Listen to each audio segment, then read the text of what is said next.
Hi, in this video, I'll be sharing a way to create a metallic material.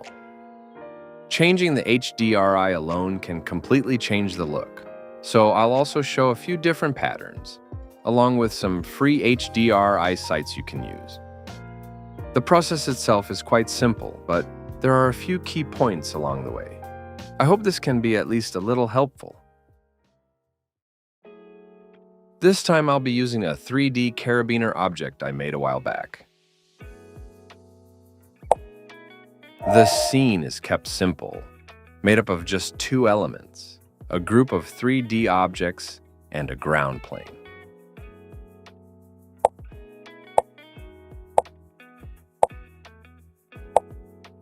First, I'll add a light to the scene.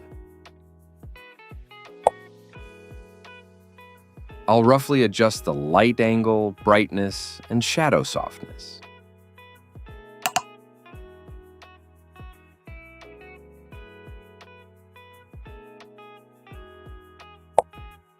Next, the object's surface is changed to a metallic look.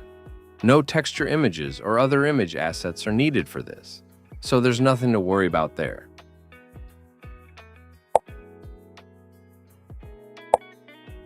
For reference, I'll proceed with the color kept white.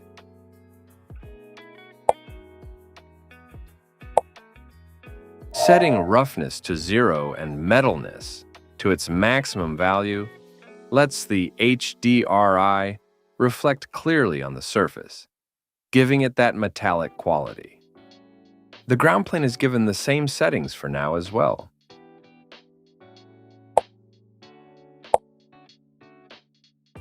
As you can see, the whole scene has become darker.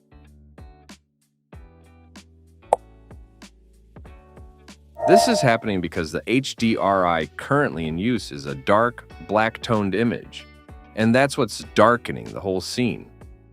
The HDRI being reflected has a big impact on how metallic surfaces look.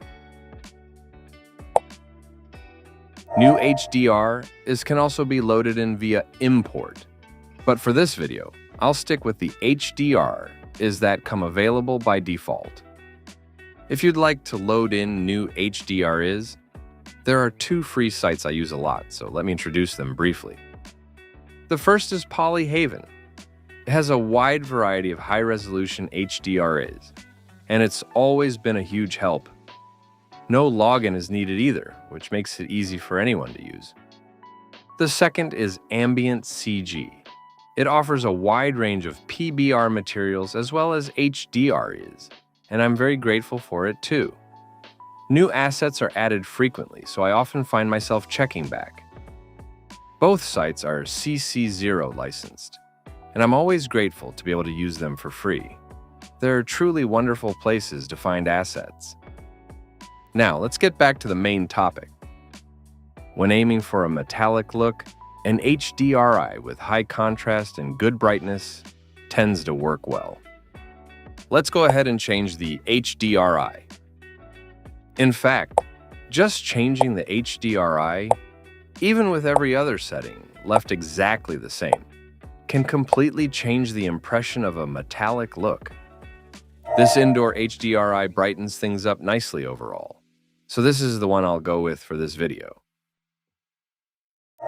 The position and brightness of the HDRI's reflection can also be adjusted. Even this adjustment alone can change the result quite a bit, so it's well worth experimenting with. Right now, the reflection is so sharp that the shadows from the light aren't showing up at all, even though a light was added earlier. So next, let's look at adjusting the post-process settings and the ground's surface.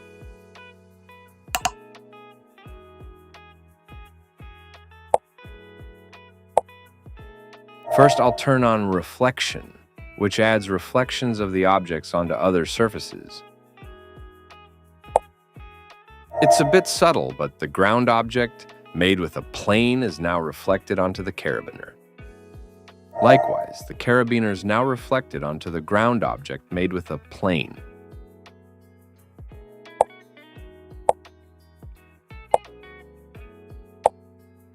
I'll adjust the ground's roughness and metalness to make the reflection a little cleaner.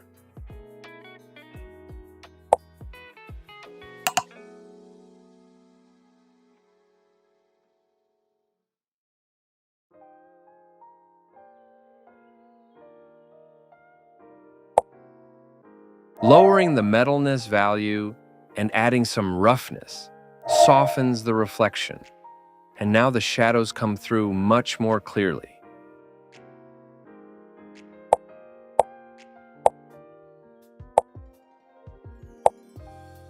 From here on, it's up to personal preference, but I'll continue adjusting the post-process settings. Ambient occlusion allows the shadows to be adjusted.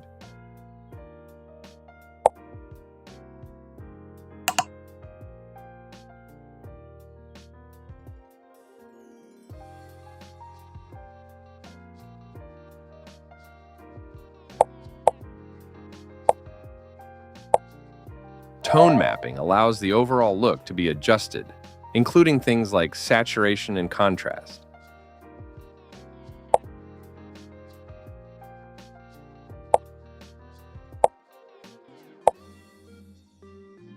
Adding a touch of sharpness is a nice way to make the edges stand out a little more clearly.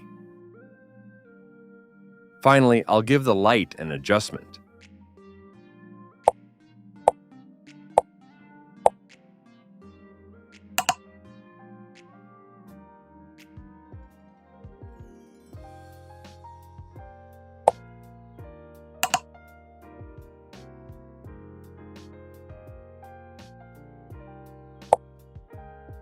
And with that, the material's complete. This time, this metallic look was created on a carabiner with plenty of surface detail and unevenness. However, with a 3D object that has less surface variation, the reflective surface is flat, so bringing out a metallic quality can be a bit more challenging.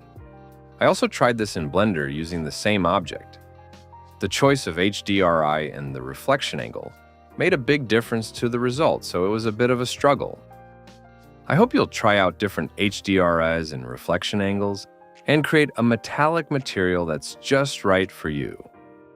I hope this has been at least a little helpful.